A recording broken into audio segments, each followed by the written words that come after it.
The Techno-Oligarchy's First Holocaust. Government Efficiency and Death by Indifference. By Anton Chekhov. A conventional story tells us that, after the Third Reich lost the Second World War, the Western Allies made a convincing case about the Shoah.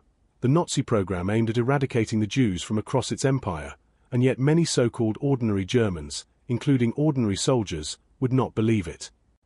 Logically, of course, connecting the dots was not intellectually too straining. From the anti-Semitic legislation that the Hitler regime began to enact in 1933, to the pivotal Nuremberg race laws of 1935, to the Kristallnacht pogroms of 1938, to the rhetoric of the final solution of the Jewish question, and, finally, to the extermination camps in Nazi-occupied Poland. But at some point in this logical chain, at the final solution rhetoric, many ordinary Germans would adopt the innocent interpretation of the phrase, breaking the exterminatory sequence of references. A psychological defense mechanism, protecting national consciousness from the devastating humiliation of being linked to the villainy of the Shoah, would send their thoughts off into safer mental acrobatics. Neither Sobibor nor Treblinka nor the other camps were about extermination, they were only about special treatment and resettlement.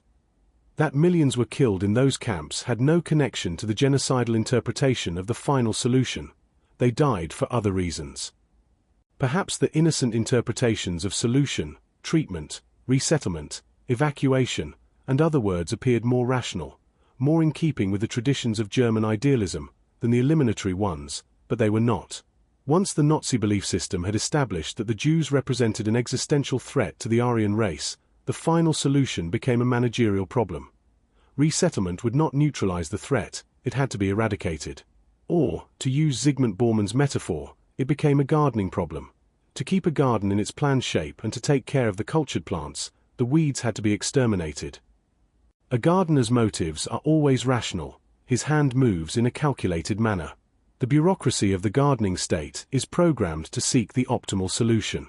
It is programmed to measure the optimum in such terms as would not distinguish between one human object and another, or between human and inhuman objects. What matters is the efficiency and lowering of costs of their processing. Bauman. The language of optimization and efficiency is inherent to all bureaucracy, but the removal of the fundamental difference between human and inhuman objects, and their consequent treatment on a par, is a step towards the dehumanization of people. And the larger the scale of required optimization of the processes involving human beings, the higher the cost in human lives, in a cold pursuit of efficiency as the greater good. It is precisely this language of efficiency, formulated by the US techno-oligarchy and followed in 2025 by action to achieve it, that laid the foundation of what I am calling the techno-oligarchy's first Holocaust.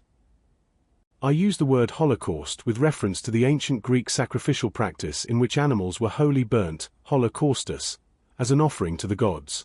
Importantly for my use of the term, the sacrificed animals were consigned to the fire not out of hatred or any animus directed at them. On the contrary, while their lives were appreciated within the logic of sacrifice, the ritual implied giving up something of real value, it was ultimately indifference to their lives that governed how they were treated. And it was indifference, rather than hatred, towards people who would potentially be affected by the White House's decision to pause yet effectively cancel U.S. foreign development assistance following Donald Trump's return to presidency in early 2025. Framed as an action against the alleged misalignment between the existing U.S. foreign aid apparatus and American interests and values, Trump's Executive Order 14169, which set in motion the dismantling of USAID, was, to a certain extent, inspired by the U.S. techno-oligarchy's managerial approach to efficiency. Writing in an op-ed for the Wall Street Journal in November 2024, just 2 weeks after Trump was elected U.S. president, U.S. entrepreneurs Elon Musk and Vivek Ramaswamy claimed that Trump had asked them to lead a newly formed Department of Government Efficiency, or DOGE, to cut the federal government down to size. The op-ed promised that DOGE would help end federal overspending, and, as would become evident later, overspending included funding for USAID. DOGE was officially launched by Trump's Executive Order 14158 on the 20th of January, 2025, the same day that the White House paused foreign development assistance. The order's stated purpose was to transform federal spending by ensuring transparency in government contracts, grants, and loans, and accountability among federal employees to the American public. While USAID was neither the only nor the primary target of DOGE, Musk seemed exceptionally obsessed with dismantling it. He called it a criminal organization and a viper's nest of radical left Marxists who hate America, and eventually declared, in early February 2026, that he and his team had spent the weekend feeding USAID into the wood chipper. Sending USAID, which had been running numerous missions across the world, to the wood chipper implied stopping its programs in areas ranging from education to democracy promotion, from environmental protection to global health. And it is precisely with regard to global health, the health programs were hit by Doge first and hardest, that the actions of the techno-oligarchy amounted to a holocaust. In July 2025, The Lancet, one of the world's highest impact academic journals, published the first study evaluating the impact of USAID funding on mortality across the globe over the previous 2 decades. The study found that USAID-funded programs had helped prevent more than 91 million deaths globally, including 30 million deaths among children. At the same time, the forecasting models developed by the authors of the study established that the cuts in USAID funding, unless they were reversed, could lead to more than 14 million additional deaths by 2030, averaging more than 2.4 million deaths per year. These deaths would include 4.5 million among children younger than 5 years, or more than 700,000 deaths annually.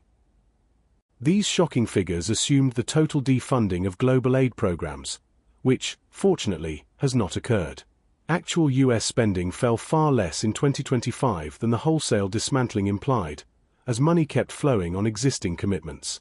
Even so, at the end of 2025 the Center for Global Development, reconciling its numbers with the Lancet's as broadly congruent, estimated that the cuts already realized implied between 500,000 and a million deaths over the year, with credible projections of up to 1.6 million a year if the cuts deepened.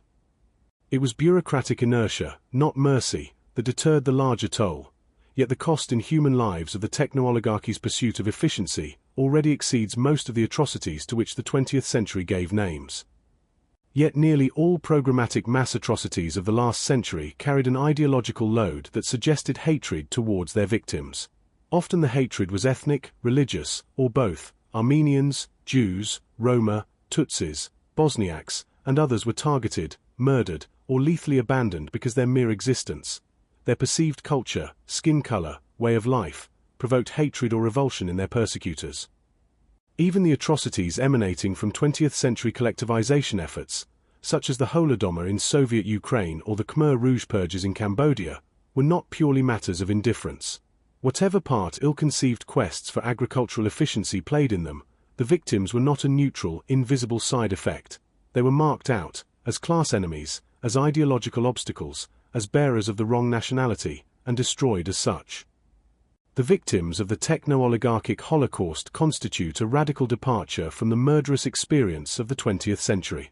While their deaths result from a program driven by ideology, they themselves are not treated as enemies, exactly as the animals wholly burnt in ancient holocausts drew no animus from those who offered them. The meaning of such a sacrifice is not to kill or abandon someone or something. It is to achieve an objective, to win the favor of the gods, or to secure government efficiency. The victims are therefore programmatically invisible. They are neither named nor categorized. And this programmatic invisibility, the absence of any reason for which they are singled out, is mirrored in the physical invisibility of their demise. Those deaths are recorded only as excess or additional. They are statistical and geographically dispersed, so that no single body can ever be registered as part of the Holocaust. But is this epistemic uncertainty not one of the defining characteristics of techno-oligarchic control over the flow of information? Control that goes beyond anything the fascist or communist regimes of the 20th century imposed. Fascists burned undesirable books, communists pulped them. The techno-oligarchy lords freedom of speech yet employs opaque algorithms to demote and downrank unwanted information. For the former, the damage to information was visible and often violent. For the latter, it is covert, deniable, and leaves no ash. Likewise, one could excavate and identify the dead at Auschwitz, Sandarmok, or Choangek as victims of ideological mass murder. Yet the techno-oligarchic Holocaust leaves no such place for anyone to mourn. The ordinary Germans of today will have little trouble denying how lethal a pursuit of efficiency indifferent to human life can be. Just as the Shoah was hidden behind euphemisms such as special treatment or resettlement, the techno-oligarchic Holocaust hides behind optimization, re-evaluation, and sound industrial logic. Yet here, too, it is not intellectually too straining to foresee the consequences of the dehumanization inherent in techno-oligarchy. This technocratic dehumanization differs from the kinds that psychologically facilitated the mass atrocities of the 20th century. The practice of the Shoah or the Parajmos suggested that Jews or Roma were of lesser human worth than their tormentors. Techno-oligarchic dehumanization proceeds from a different point of departure. People are placed on a par with inhuman objects. This does not mean they are held to have no value. Rather, it means they are evaluated in terms of function, exactly as inhuman objects are, by those for whom government efficiency and technological progress are the greater good.